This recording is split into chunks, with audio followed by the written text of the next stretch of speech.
Bom dia, turma! Tudo bem com vocês? Nossa aula de hoje, continuando aí na frente 3, módulo 17, reações em etapas. Está na página 96, né? Então, as reações em etapas é o que nada mais é do que um mecanismo de uma reação química. Então, nós vimos, que quando uma reação ocorre só uma etapa, nós chamamos ela de reação elementar, quando ocorre em uma só etapa.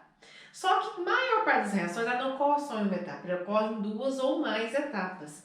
Então, nesse caso, quando ela ocorre em duas ou mais etapas, tá? Eu vou, normalmente, quando eu quero achar uma entalpia da reação, eu vou somá-las até chegar a uma equação global. Na velocidade da reação, também eu vou depender dessas etapas para eu encontrar qual é a velocidade da reação global, tá?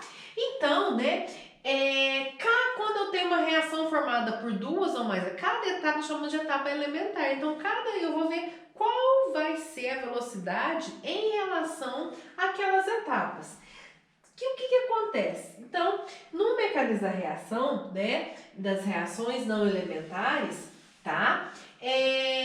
Cada uma dessas reações, elas possuem uma energia de ativação, ou seja, tem umas que vão ser mais rápidas, porque a energia de ativação é menor, tem umas que vão ser mais demoradas, porque a energia de ativação é maior. Lembra do morrinho? Quando eu tenho um morrinho pequeno, reação rápida.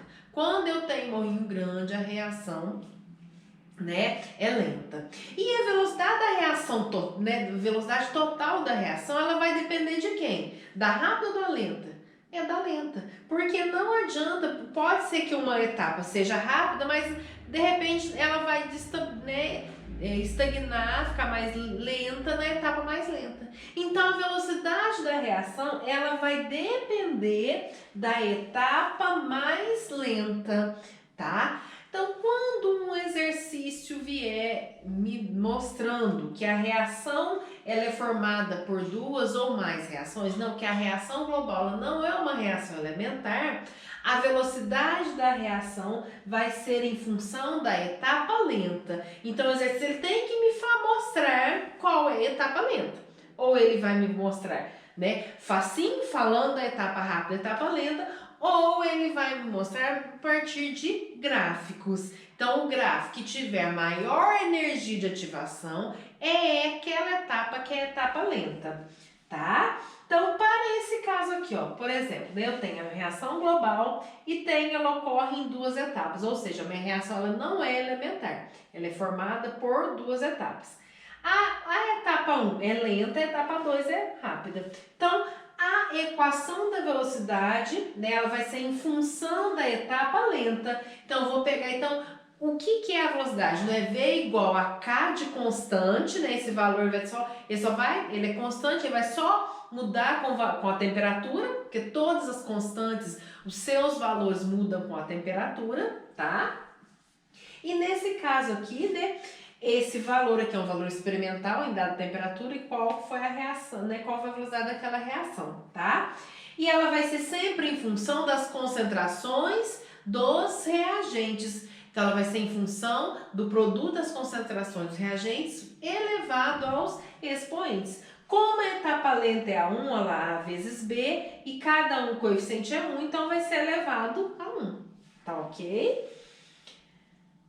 Então, por meio de gráficos, qual seria a etapa determinante para a velocidade da equação? A segunda etapa. Por quê? Porque ela é mais lenta. Olha o tamanho do morro que tem que subir, Então, vai ser bem mais lenta que o número 1, que é a primeira etapa.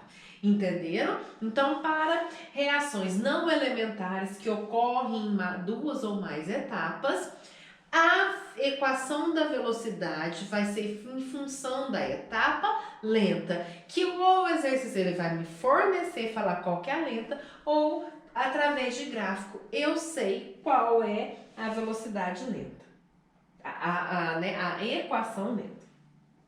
E quando o exercício me fornecer dados experimentais, ou seja, uma tabela de dados experimentais, então a determinação da velocidade da reação vai ser totalmente em função desses dados experimentais, porque são dados muito mais exatos, tá? Do que simplesmente fazer a dedução por fórmulas de equações né, não elementares, tá ok? Então o que acontece? Então, eu vou me basear para escrever a equação da velocidade, que é o produto dos reagentes elevados aos seus coeficientes, de acordo com os dados experimentais, né? Em função desses dados experimentais. Como que eu vou achar? Né? Então, vamos relembrar lá do segundo ano.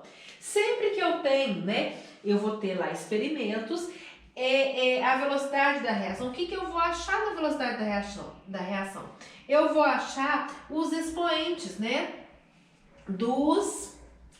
das concentrações dos reagentes. Então, sempre eu vou achar o expoente, por exemplo, dessa reação aqui, ó. Eu vou achar qual que é o expoente de A e vou achar qual que é a função exponencial de B, tá? Como que eu vou achar isso? Eu vou fazer uma em função da outra, tá? Então, como que eu faço? Então, para que eu consiga achar apenas os expoentes, eu vou ter que escolher experimentos em que eu consiga anular pelo menos, né, um dos reagentes. Então, por exemplo, se eu pegar a primeira e a segunda, ó, o reagente B eu consigo anular, porque ele é 1 e é 1, então ele vai sair fora. Então, já pego a velocidade da primeira e da segunda, o B vai sair fora, vou ficar com a velocidade, né, com as concentrações de A na primeira e na segunda. Então, olha lá, ó, eu vou pegar V1 sobre V2 é igual a constante, né, uma sobre a outra, 3 elevado a x vezes 1 elevado a y, que é igual, né, a velocidade 1, que foi 5, a velocidade 2, que foi 10, tá? De acordo com os dados aqui, né, que a gente viu, olha lá, ó, 3 sobre 6, 1 sobre 1, 5 sobre 10, tá ok? Aí o que acontece? Esse 1 e y aqui, como eles são iguais, dá para eu anular, eu vou ficar só 3. 3 sobre 6, né, elevado a x é igual a 5 sobre 10, dá para dividir, fica meio, né? Esse aqui também, né, eles fizeram aqui, ó, 2 vezes 3x é igual a 6 vezes 1x. 2 vezes 3x é igual a 2x vezes 3x. Eu acho bem mais fácil, tá, do que, né, representar dessa maneira aqui por x, eu já faço na própria fração. Então, 3 sobre 6 é 2, 1 sobre 2. Então, 1 sobre 2 elevado a x é igual a 1 sobre 2. Então, eu transformei na mesma base, corto as bases fracionárias e acho que o x, né, lá passei para a mesma base, que já conseguia matar aqui em cima, ó, x é igual a 1. Então, quer dizer que o expoente do reagente A vai ser elevado a 1. Vamos agora para o expoente do reagente B. Qual que eu escolheria para achar o B? Eu tenho que escolher duas experiências em que eu vou conseguir cortar, anular o reagente A. Então, eu posso escolher a segunda e a terceira, ó, porque 6 aqui eu anulo. Então, vai ficar 1 sobre 2 igual a 10 sobre 40, tá? Olha lá, né, ó. Então, olha lá, o A, que é 6 sobre 6, eu vou jogar ele e vou achar o expoente de B, que é Y, né? Então, 1 sobre 2 elevado a y é igual a 10 sobre 40. 1 meio elevado a y é igual a 1 quarto. 1 quarto, como que eu passo ele para a base de 1 meio? Né? 1 quarto não é a mesma coisa que 1 sobre 2 elevado a 2? Acabei de encontrar o meu expoente, né? Passei para 1 sobre 2 elevado a 2, né? Corto 1 sobre 2 e o y vai ser igual a 2. Então, a equação da velocidade é exatamente essa aqui, ó. A elevado a 1, aqui tá errado, escrito B, mas é A elevado a 1, e vezes B elevado a 2. Então, dessa maneira, né, quando eu tenho os dados experimentais, eu consigo encontrar, pelo método algébrico, a equação da velocidade, tá? Então, se eu tenho os dados experimentais, eu já esqueci, não vai me dar etapa lenta, não vai dar etapa rápida, já vou analisar pelos dados experimentais para eu estar conseguindo encontrar esses valores aí, tá ok? Então, vocês vão, no módulo 17 também, grifar as partes mais importantes, tá? Dessa parte de achar a velocidade da reação. E eu esqueci de falar essa última parte aqui, ó. Estava querendo passar para os exercícios. Ordem da reação. O que é isso, ordem da reação? Ordem da reação é uma maneira de falar que a velocidade de ordem 1, da primeira ordem, segunda ordem, o que vai ser a ordem?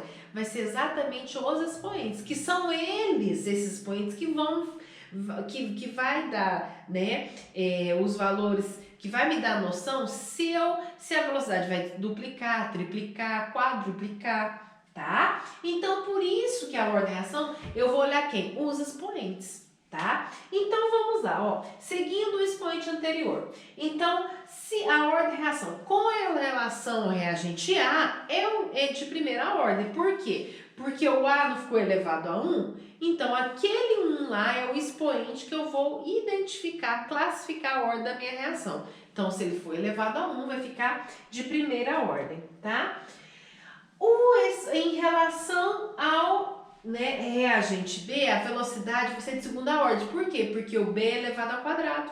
Então, 2 segunda, né? O B, a velocidade da reação em função, né, em relação ao reagente B, é de segunda ordem. E a velocidade, né, a ordem da velocidade da reação total. Qual que vai ser a ordem da velocidade da reação total?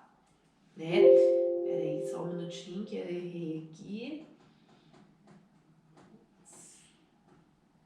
Tá, vamos lá. Aqui, né, ó. Dados experimentais que já foi, passamos. Então, ó, né? Isso. Então, e a ordem da velocidade total? Então, eu vou somar os expoentes. Se o A era elevado a 1, então 1, mais o B era elevado a 2, então a ordem da reação total é de terceira ordem, certo? Aí, vamos lá, ó. Às vezes, o reagente, vai ter reagente que ele não vai, que ele vai dar, né, na hora que eu calcular através dos dados experimentais, através da tabela, vai ter reagente que vai dar o expoente zero, né? Se porventura acontecer esse reagente que ele está elevado a zero, esse zero significa que ele não participa da etapa lenta da reação, ou seja, ele não é um reagente determinante para a velocidade da reação. Já que ele não participa da etapa lenta, então ele não é determinante, só participa das etapas rápidas.